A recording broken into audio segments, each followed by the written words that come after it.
Eu sou Ana Carolina Ayuk Bragança, sou carioca, porém criada em São Paulo e passada durante a infância e adolescência em vários outros lugares do Brasil, então meio que tenho raízes em diversos lugares e isso de certa forma continuou depois da minha vida adulta. Eu me formei em Direito em São Paulo, na USP. Comecei minha vida profissional trabalhando no Tribunal Regional do Trabalho, em Campinas, da 15ª Região, onde eu fiquei por 3 anos, primeiro como técnica e depois como analista judiciária. E depois disso eu me mudei para o Paraná, onde eu passei um período de um ano estudando para concursos do Ministério Público, em especial para o concurso do Ministério Público Federal. E depois desse um ano, efetivamente, veio a aprovação. Passei um curto período no MP Paraná, estadual, de 3 meses, depois vim para o MPF, primeiramente no município de Cáceres, na fronteira com a Bolívia, onde eu fiquei 2 anos e meio. Depois, um ano em Boa Vista, capital de Roraima. E, finalmente, aqui no Amazonas, onde eu estou há mais de 5 anos, e sendo que dentro desse período, eu passei 11 meses em Londres, fazendo meu mestrado em Direito e Políticas Públicas de Meio Ambiente. Ao longo de todo esse período no MPF, eu sempre trabalhei com a matéria ambiental. No início eu não tinha especialização, em Cáceres nós atuávamos em todas as matérias, mas sempre tive um carinho especial pela matéria ambiental e socioambiental. Inclusive tem uma história ótima de Cáceres. Eu e os colegas que tomamos posse, nós fomos informados por colegas anteriores que não havia indígenas na região. E aí a gente chegou lá, e o primeiro inquérito civil que eu peguei era um inquérito civil que tratava de conhecimento tradicional associado de indígenas, um possível furto de conhecimento tradicional por parte de uma empresa. No final das contas, tinha 9 terras indígenas e enormes populações indígenas, né, e muitos quilombolas também, mas eles estavam ali invisibilizados, né, e a gente conseguiu fazer todo um resgate e aproximação do MPF dessas comunidades. Então eu trabalhei bastante com socioambiental na região de Cáceres, né, que era uma região de transição entre Pantanal, Cerrado e Amazônia. E aí depois, em Roraima, eu me especializei em meio ambiente, e assim permaneceu até a minha passagem aqui pelo Amazonas.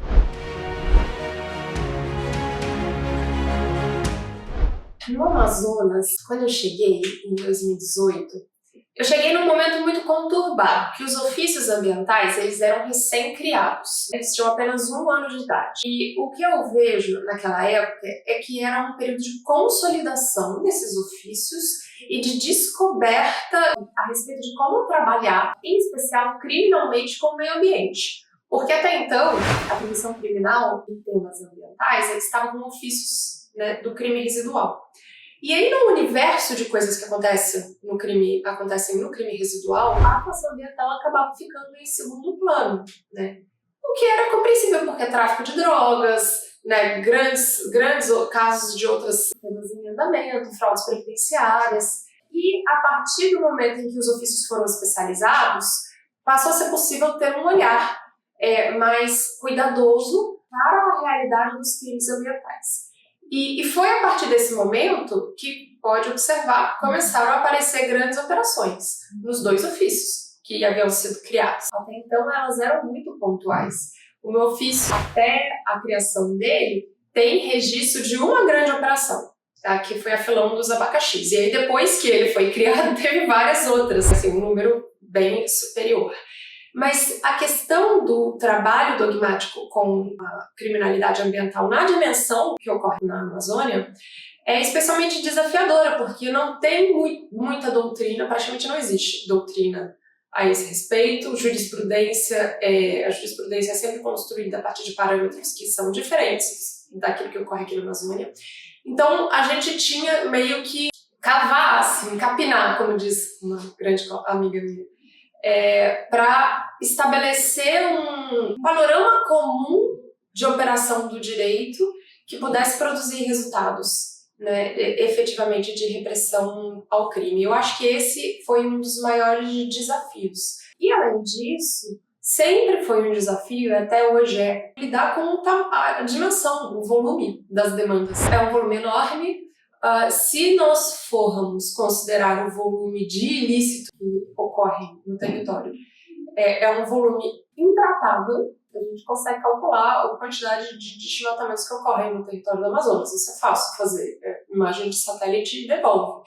Mas no ano de 2022 foram mais de 7 mil.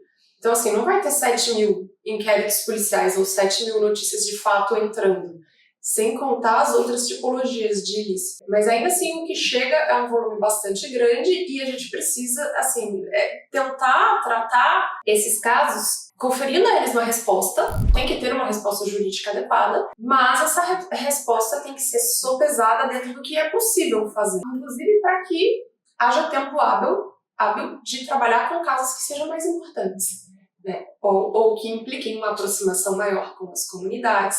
E a aproximação com as comunidades também é um grande desafio aqui no Amazonas, até hoje, porque o estado é muito grande. Essa proximidade é muito importante, inclusive para o sucesso das atividades de repreensão a ilícitos. E é muito difícil a gente estar o tempo todo no território com todo esse volume para ter resultados bons.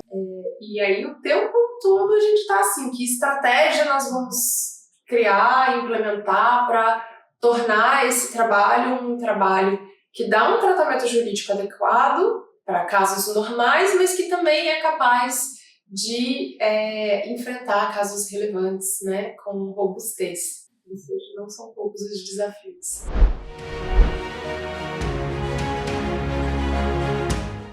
Quando eu cheguei aqui, no início de 2018, havia já um pedido de criação de uma força-tarefa para tratar da questão dos ilícitos ambientais no sul do Amazonas, né?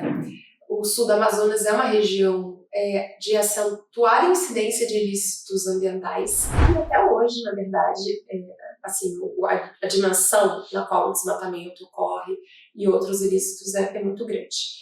E naquela época, acho que as pessoas eram ainda, né, encantadas com o modelo de força-tarefa, que passou a ser questionado posteriormente, mas a ideia era qual é o modelo que nós temos para conseguir mobilizar uma maior quantidade de mão de obra para trabalhar nesses casos relevantes. Então, nós começamos a pensar em como fazer isso e elaboramos um projeto que envolvia a atuação da PRAM junto com outras unidades do MPF em temas relacionados a desmatamento, exploração seletiva de madeira e também mineração ilegal de ouro. São ainda tipologias que atravessam o território, elas não são características apenas do estado do Amazonas, mas daquela região da Amazônia como um todo, né? Inclusive, do ponto de vista econômico, hoje ela tem até um nome, que é o Amacro, né? Tal como Matopiba, que é Maranhão, Piauí, Tocantins, né?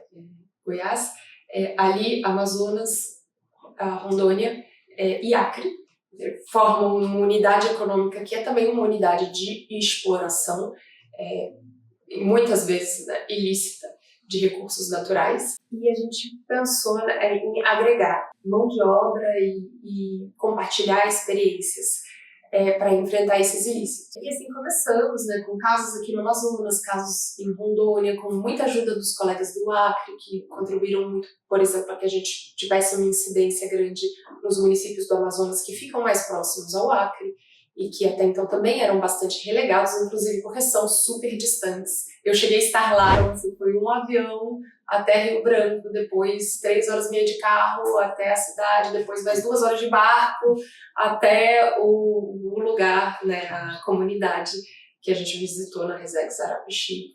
Então, é muito distante, de fato, muito difícil, de muito difícil alcance. E eu acho que o grande legado disso, da força-tarefa, foi, primeiro, a construção de conhecimento.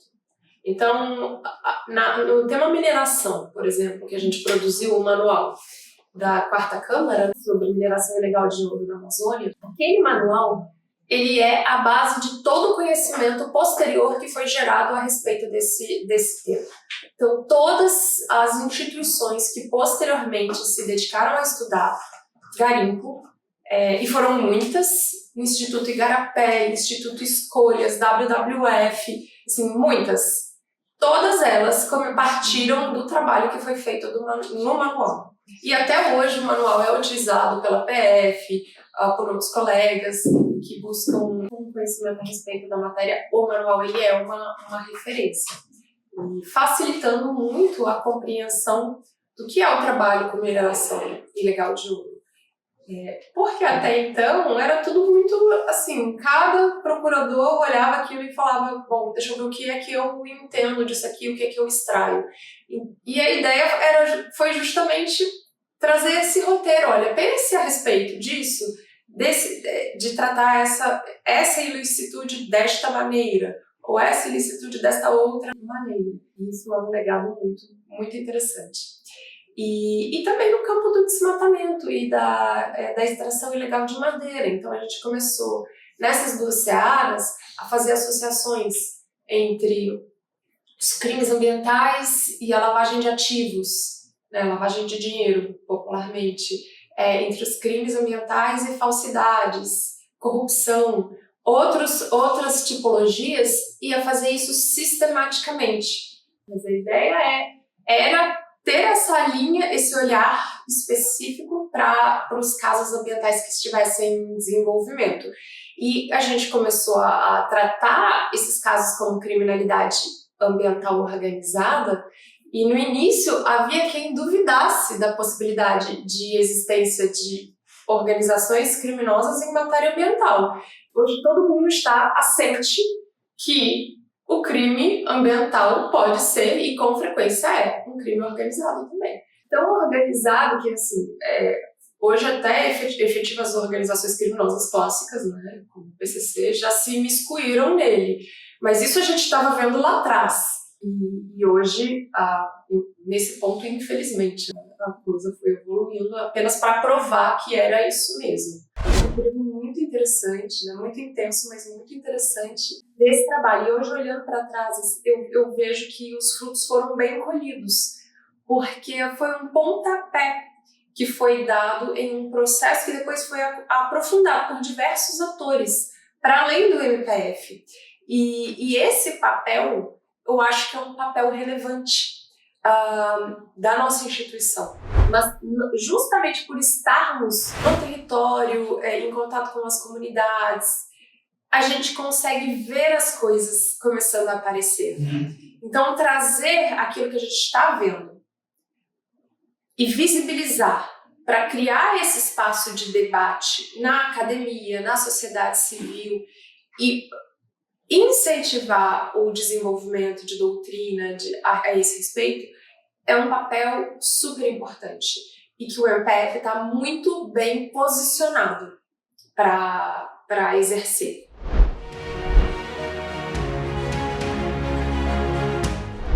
Eu tenho altas expectativas em relação a eles.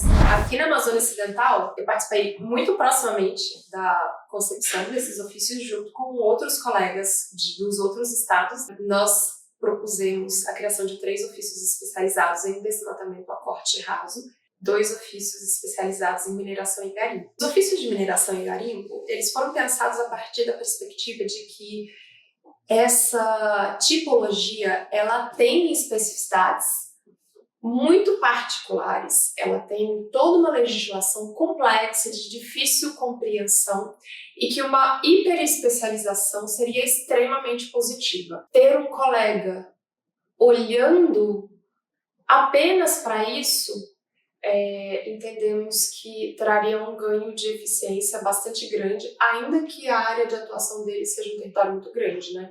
Porque Amazonas, Roraima, Acre e Rondônia é enorme. E a despeito disso, nós sabemos que determinados indivíduos se repetem. Então, depois de um tempo, você começa a conhecer as pessoas que você está processando, porque a pessoa aparece aqui, mas ela também aparece lá em Roraima. Isso aconteceu comigo. Teve denunciado que eu denunciei em Roraima e denunciei aqui. E a mesma pessoa.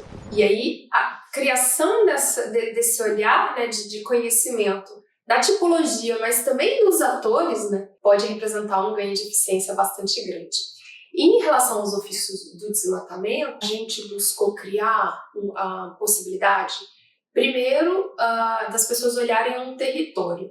né? Então, aqui nós enviamos o desmatamento a corte raso e também crimes associados, como grilagem, falsidades, dos estados de Acre, Rondônia, Roraima e de alguns municípios do sul do Amazonas, que são os municípios que estão socioeconomicamente vinculados aos estados do Acre e de Rondônia. E que, inclusive, são atendidos pela Polícia Federal de Acre e de Rondônia, e não pela Polícia Federal do Amazonas. Qual é a ideia? Bom, se eu tenho, por exemplo, pessoas, empresários, vindos do Acre para ocupar e desmatar Boca do Acre, ou vindos de Porto Velho para ocupar e desmatar o sul de Lábrea, o sul de Humaitá, faz sentido que a pessoa que atende Porto Velho também atenda o sul de Lábrea ou Humaitá. Que a pessoa que atende o Acre também atenda Boca do Acre e Pauini, que são os municípios que estão ligados àquilo. Porque, tal como no ouro, a tendência é que essas pessoas se repitam e estejam operando nos dois territórios ao mesmo tempo. Vai estar no Acre, mas vai estar ali também em Pauini ou em Boca do Acre. Além de propiciar a esses ofícios a capacidade de ter um contato próximo com uma delegacia específica. Idealmente, esses 3 ofícios, no futuro, podem debater entre si uma repartição territorial entre eles. Por exemplo, de repente, para que um atenda Acre e os municípios ali do sul do Amazonas que são mais ligados ao Acre, o outro atenda ali, sei lá, norte de Rondônia, os municípios do sul do Amazonas que são mais ligados à Rondônia, né? E a pessoa vai se especializar naquele território. E ao mesmo tempo em que esse olhar para o território é importante, que a pessoa passa a conhecer os infratores que se repetem, como eles estão circulando naquele território e tal. Nós enviamos casos que são passíveis de serem tratados à distância e que, inclusive, hoje são tratados à distância pelo Amazonas, porque a gente está aqui em Manaus tratando diretamente com a Polícia Federal do Acre ou com a Polícia Federal de Rondônia, mas numa perspectiva de comando e controle. Então, a atuação criminal e a atuação civil em ações civis públicas que tem esse caráter repressivo, ela não exige tanto essa presença em território. Mas mantivemos aqui, por exemplo, o que diz respeito a políticas públicas, a presença em unidades de proteção e unidades de conservação, além de todo o resto do território do Amazonas, que é atendido pela PF do Amazonas, inclusive alguns dos municípios mais desmatados atualmente, como Apuí, Manicoré e Novo Aripuanã, né? A gente tem uma preocupação com o traçado da BR-319, que é uma área de grande pressão de desmatamento, mas com a ideia também de aumentar a capacidade dos ofícios daqui de se fazer presente no território, em especial nesse campo de acompanhamento de políticas públicas, de interlocução com os órgãos ambientais e socioambientais locais, né? Aumentando a capacidade de todo mundo. Então eu acho que vai ser muito positivo, que todo mundo vai ganhar com isso, tanto quem está lá em Brasília, porque vai ser hiper especializado num aspecto que é muito relacionado a comando e controle, como quem ficou aqui, porque vai ser capaz de ter uma atuação qualitativa, de fomento mesmo as políticas públicas mais adequadas.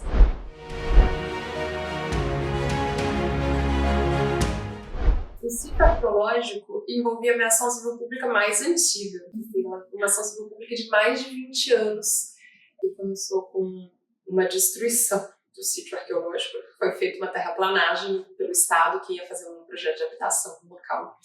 E a obra foi embargada em função da ação civil pública do MPF, mas ao longo do tempo esse embargo não foi observado. A gente vinha num processo de negociações para retomar a proteção ao local quando em 2018 houve a ocupação, inclusive por povos indígenas. E nós chegamos a ajuizar outra ação civil pública visando a desintrusão dessas pessoas com o objetivo de proteger o patrimônio arqueológico. E houve liminar, né, mas ela não foi cumprida, até porque depois veio a pandemia.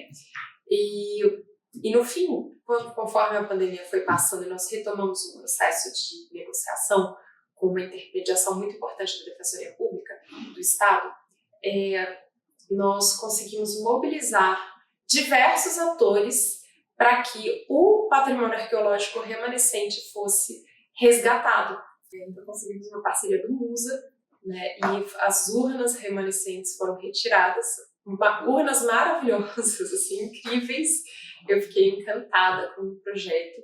A comunidade se empenhou demais em ajudar esse resgate, inclusive pôs a mão na massa lá, muitos fizeram o seu trabalho arqueológico junto com os arqueólogos do MUSA. E assim a área deixou de ter uma pendência arqueológica, vai poder ser tratada pelo Estado adequadamente, né? Ela vai poder passar por uma regularização fundiária, vão poder ser instalados serviços, né, públicos como educação, saúde e tal.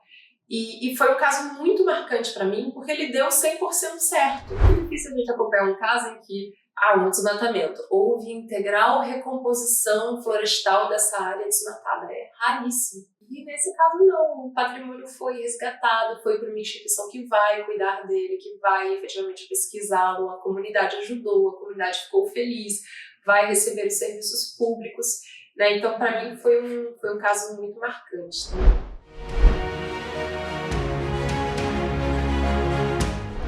Ao mesmo tempo que tem uma sensação tipo, de dever cumprido, assim, fiz o que pude, junto com todos os meus colegas, para que tudo ficasse melhor, né, para o futuro. Então eu fico triste também, assim. Eu fico pessoalmente triste, embora tenha um lado bom de ir embora, né, de me aproximar da minha família e tal. Mas também saio com uma sensação de, olha, tá tudo muito melhor do que era quando a gente chegou. Eu e os demais colegas que atuaram na área ambiental e socioambiental. Acho que todo esse período foi um período de muito fortalecimento da atuação socioambiental no Amazonas. E não por acaso, não apenas temos os novos ofícios da Amazônia Ocidental, mas temos novos ofícios em matéria de povos da floresta, que saímos de 1 para 3. Inclusive com uma conversão de um NCC em ofício indígena, que era uma coisa impensável até pouco tempo atrás. A conversão dos ofícios de Tefé em ofícios ambientais. Então, eu vejo assim, que tem uma repaginação da unidade, então, que vem junto com o reconhecimento das peculiaridades do estado do Amazonas. Porque, até então, a estruturação do MPF ela era muito pautada num modelo que, acompanhava a justiça. Então, isso no MPF inteiro. Vamos abrir PRMs onde vai abrir uma justiça. Aqui na Amazônia e em todos os outros lugares. Mas aí abre a PRM não é especializada, o colega está lá fazendo de tudo um pouco, o que é muito complicado. E 2, numa perspectiva de que o fortalecimento pressupunha sempre um número maior de ofícios, né, de crime residual e de combate à corrupção, que são temas muito importantes. Mas essa é a cara do MPF em lugares diferentes da Amazônia, né, em que talvez a matéria ambiental e socioambiental não tenha o peso social que tem aqui. Mas assim, era assim em todo canto, foi apenas sendo replicado. Sem se observar que esse estado, como outros estados da Amazônia, é diferente dos outros locais do Brasil. Então tem coisas acontecendo aqui que não estão acontecendo em outros lugares e que precisam ser adequadamente observadas pelo órgão. O órgão não pode ser linear em todos os cantos. E esses anos eles foram propiciando esse olhar aqui em outros lugares também. Pará, por exemplo, fez uma reestruturação que olha muito para isso também, colocou também, acho que um pouco mais da metade dos procuradores da unidade para trabalhar em matéria socioambiental e de tutela coletiva, também reconhecendo essas peculiaridades. Isso é um enorme ganho. É um ganho, assim, sem par, e que vai, a meu ver, a longo prazo propiciar um salto de qualidade na nossa prestação de serviços inigualável, né? E adequado à realidade, à demanda que efetivamente emana da sociedade local.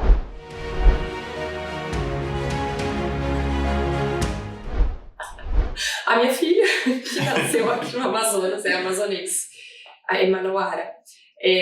Não, mas eu tenho uma conexão muito forte, de fato, com o Rio Negro. Assim, sou apaixonada pela grandiosidade. E vou sentir muita falta. De fato, o Rio Negro ele é majestoso. E eu realmente tenho uma conexão, um vínculo quase transcendental, assim, com ele. E o meu período no Amazonas foi um período de muito crescimento, sabe? Muito amadurecimento pessoal e profissional. Eu acho que eu aprendi muito a ver com, às vezes, as coisas que você planta. Demora para colher, mas a colheita vem. E às vezes quando você menos espera. Eu acho que esse foi um aprendizado assim muito forte aqui. Também um aprendizado de que as coisas têm o seu tempo. Um pouco meio que no ritmo do rio mesmo, né? Da natureza. As coisas têm o seu tempo e então a gente precisa aprender a respeitar esse tempo. Eu fiz grandes amigos aqui que eu vou levar e espero que sigam, né, pro resto da vida. Tem uma equipe maravilhosa que eu amo, até pediu para soltar uma portaria de elogio a todas elas, porque é uma equipe de mulheres maravilhosa, que é muito querida, que gosta de trabalhar, que é comprometida e que eu carrego no meu coração também. Então eu acho que vou levar muitas memórias saudosas. Eu espero voltar de verdade, assim, né, que seja para visitar, para fazer projetos pontuais, porque eu sou apaixonada e eu acho que a gente precisa, no MPF, ter um olhar assim de buscar resgatar a experiência de quem passou para ajudar quem ficou. Até porque as demandas são muito graves mesmo e a gente precisa dimensionar demandas e ter estratégias de priorização que sejam nacionais.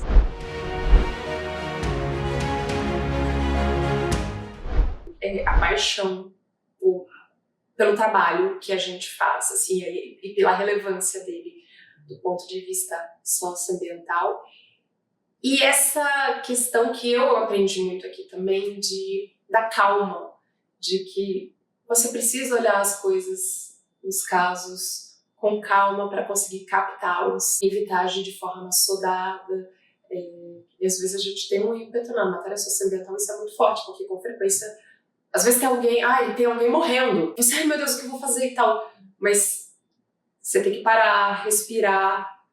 Não, vamos olhar aqui objetivamente. Com quem que eu vou falar para buscar esclarecer essa situação? Quais são os órgãos que eu vou acionar?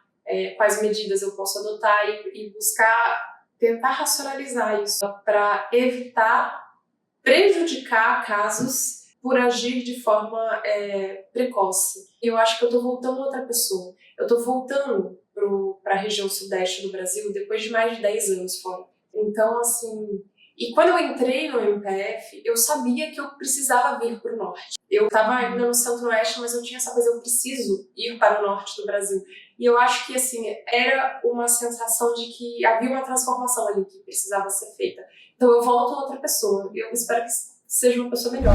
Que eu esteja voltando uma pessoa melhor. E o Amazonas foi, assim, imprescindível nesse processo. Então eu sou muito agradecida ao Estado, ao povo amazonense, que é muito querido, muito acolhedor, né? Assim, dá vontade de abraçar os amazonenses, porque eles são muito fofos. Dia após dia, mesmo depois de 6 anos, mas imagina. Na verdade, era uma vontade. Houve uma normalização da... Foi quando se começou a trabalhar a ideia de abrigos para essas pessoas.